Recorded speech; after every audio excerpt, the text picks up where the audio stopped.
Continuing our look at this Clash of Titans, we have the coveted #1 World ELO Leader trophy for Board Game Arena. Latest winners being Tony97, but second place, #2 player is Frankenstain, and they're fighting it out. But during this 12-game series, already by game 1, when Frankenstain won, they already, since they were neck and neck, #2, #1, they flipped the script, and now Frankenstein's at #1.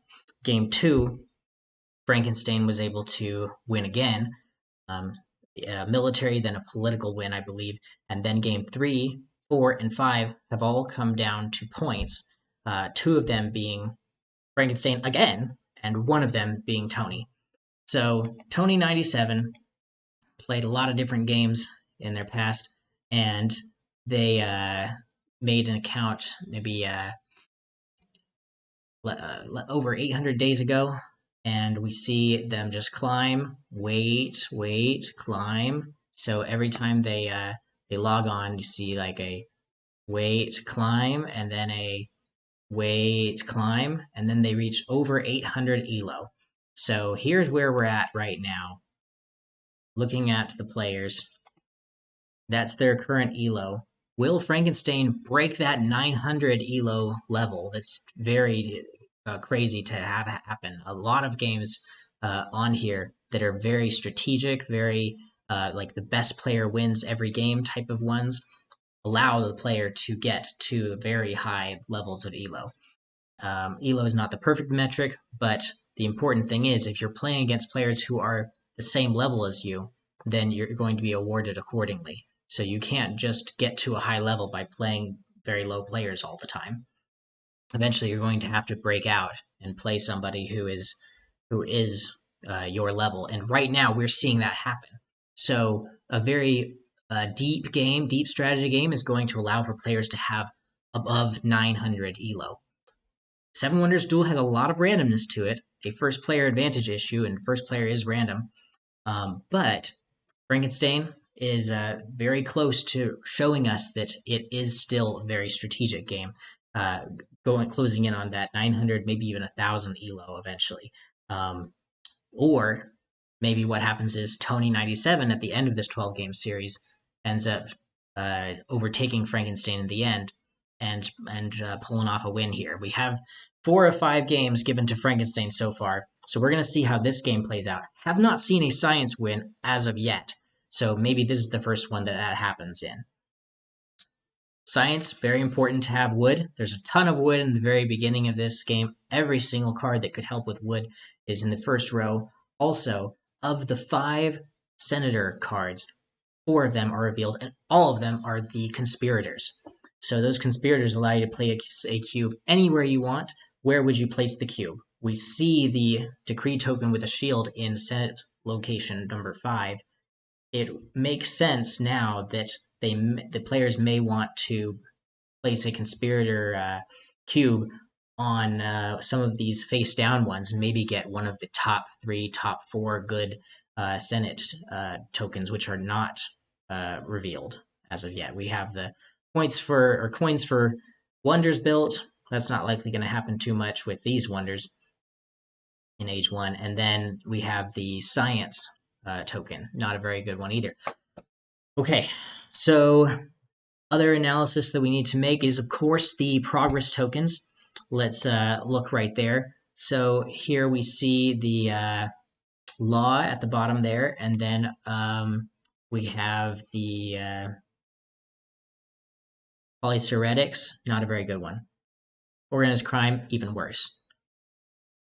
Mysticism, not so great either, just a bunch of points.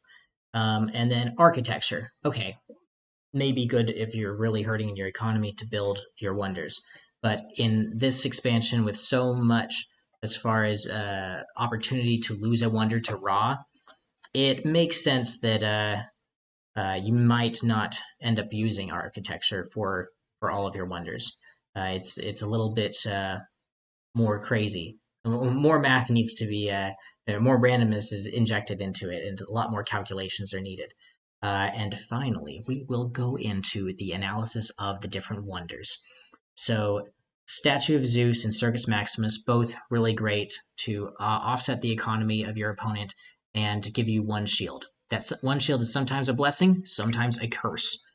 Then we have the Colossus, 2 shields. That's a decisive bonus there, but no advantage with your economy there. And then we have the promising economy booster, the Great Lighthouse, but or so thought of as promising, and the promise ends up being unfulfilled much of the time because a lot of times nobody ends up building Great Lighthouse till the last 7 cards in Age 3, and in that case, what are you going to use the bonus for? It's really just 4 points. All right, so now we are going to go in and try to guess what are the first choices of each player before we jump in. All right, the first choices, I would imagine, since Frankenstain is starting, we're looking at it from the view of Frankenstain. Frankenstain is going to pick the middle conspirator, and then they're going to place a cube in the middle, I believe, or maybe right here in the left section. But I would imagine in the middle so that they could pivot to a military later on. And then Tony has a tough choice. Do they reveal a card? Or do they reveal another card? Or do they grab the wood reserve and make sure they're not behind in yellow cards? Because there's only one yellow card face up. Every single age, 3 cards are discarded randomly and will never come back into the game except for special circumstances. In this case, that happening might make it so that all 3 of the yellow cards are not even in this game. So potentially, this is the only yellow card that could be grabbed, and Tony needs to grab it. But I'm telling you, the first move is likely going to be that conspirator. But first move of which wonder is going to be taken is going to be Frankenstain going to take Circus Maximus, and then Tony taking Statue of Zeus and Colossus, and then Frankenstain ending up with the Great Lighthouse. That's going to be how it is. That's how I'm calling it. And we are about to start into game number 6. Let's go. Nope, I was wrong. Frankenstain taking 2 shields. They love the Colossus. They love it. They've done it before. They have a love for taking the Colossus. Okay, so Sphinx getting taken by Tony97, and then the Appian Way and the Sanctuary from Frankenstain. Of course, Pyramids is the last. Pyramids and Lighthouse, many believe, is to be the worst. Interesting that Frankenstain didn't take the middle one. I thought that the middle one would have been taken. But we are going to see here what happens. Political Maneuver is the first card.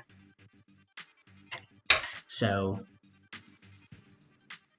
next up, Tony going to reveal a card. Why didn't they just take the other one? Wonder. There's probably some advance looking into the future of why the middle one wasn't the one that was taken. Maybe Frankenstein realized if they took the middle one, they would be the one revealing. But a card is revealed, it may be the Tavern. And Frankenstein would love that if that were the case. It isn't. Frankenstein going to take a yellow card now. Both players having a conspiracy, nobody actually taking any senator areas. So that was pretty interesting. Important that Frankenstein put their conspiracy on the top of the deck. Tony ended up seeing that conspiracy. So Tony knows what is out there. They also placed each of the gods that have been placed out so far. They placed a Greek god close to themselves, maybe like a 9-pointer, or maybe Hades. Doubt they took Zeus, and then a Roman card, god card put close to their opponent. Now, Extortion has been revealed. Okay, so Frankenstein just got Extortion and Political Maneuver, both very powerful. Tony actually, because of that reveal that Frankenstein did, gets the Tavern, but will that be enough to be able to offset the poor thing that's about to happen to them, which is the loss of a wonder?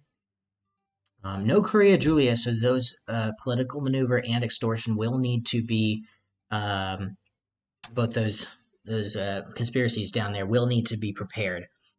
Frankenstein going to build an altar for as a blue card, and there's 3 blue cards in Age 1. Somebody's going to get 2, and getting 2 is really key, because then if you get a white Senator card, then you get 2 cubes. And will that final card be a white Senator card? Let's see. So Tony97 also getting the Papyrus, spending a coin for that. And then Frankenstain spending a coin for a stone. So I see these top players not really caring about needing to spend a coin for resources. I tend to avoid that in Age 1 with the Pantheon expansion as my main play. But I do dabble in both, and maybe I'll start spending that 1 coin on some of those resources rather than discarding.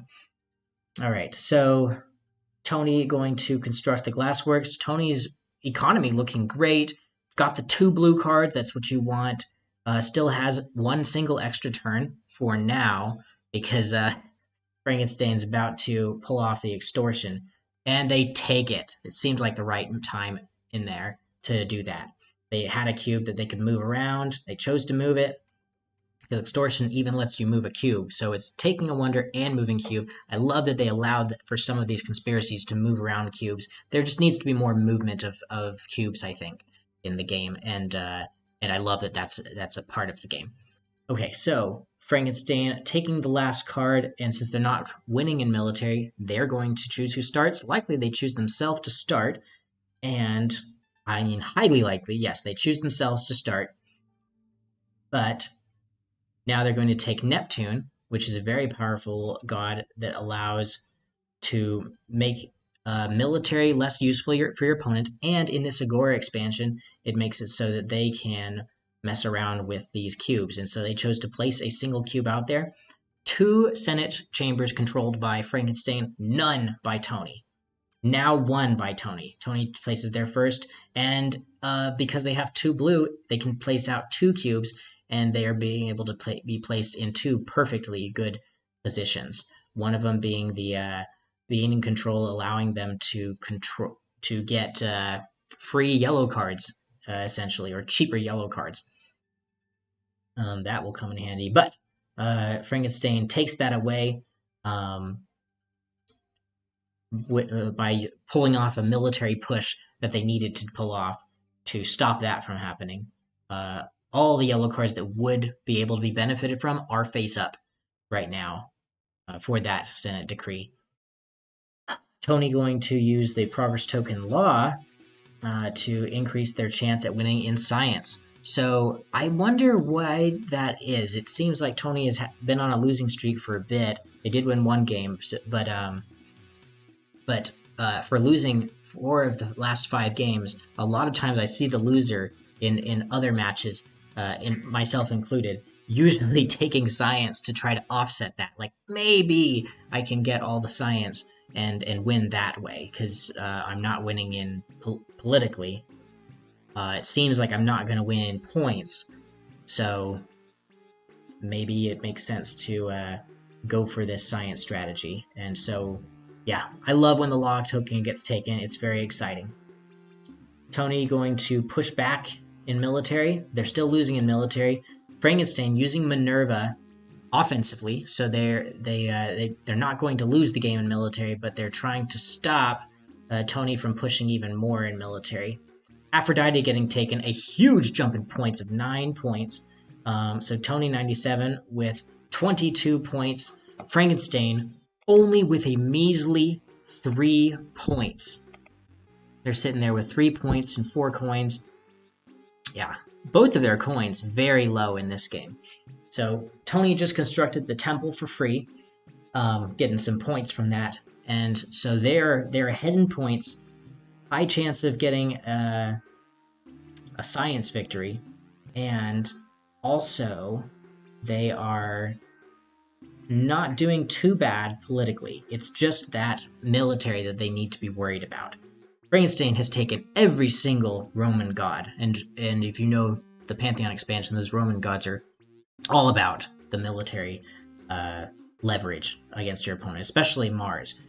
So, including having Colossus, Frankenstein may end up, it may have been a good idea to have taken Colossus. The fact that the Minerva pawn is there makes it so that maybe Frankenstein wants to wait to pull off Colossus until Tony uses one of their wonders. one of his wonders to get Statue of Zeus or Circus Maximus. Frankenstain is going, lost control of Senate Chamber 3. That's not a really important one. And also, we had an interesting Tony97 moved the decree token of the yellow one away from Frankenstain, so Senate Chamber 2 has 0 power. A customs house gets taken, and now Frankenstain is not in a deficit anymore for gray cards. That's very common when you have a bunch of gray cards that you allow your opponent by accident or whatever to take the customs house, because it's just 4 coins, very expensive, and but it works here because now Tony, even if they use Circus Maximus, they're not going to be able to get much benefit out of it, just a single military. Rather, they choose to use Statue of Zeus to discard a, what was it? Was it a clay or was it a, they discarded the query, so a stone. Okay, so Frankenstain really suffering in their economy. Any clay is going to be very expensive. However, Tony, any stone is going to be more than one stone is going to be very expensive. We don't have to worry too much about Frankenstein's economy. Okay, here we go. A political maneuver. Boom, boom, and is there a final? No. Okay, so one single area not controlled yet, and then boom, Frankenstain takes the final one that they need to secure a political victory. Boom, winning in politics. And I thought it would end in military. So, Frankenstain, for the fifth time in the 6 games we've seen so far, has won the game, and the second political win we've seen. So, very nice. Hopefully you all enjoyed that. Thank you so much for watching, and we will go into game number 7.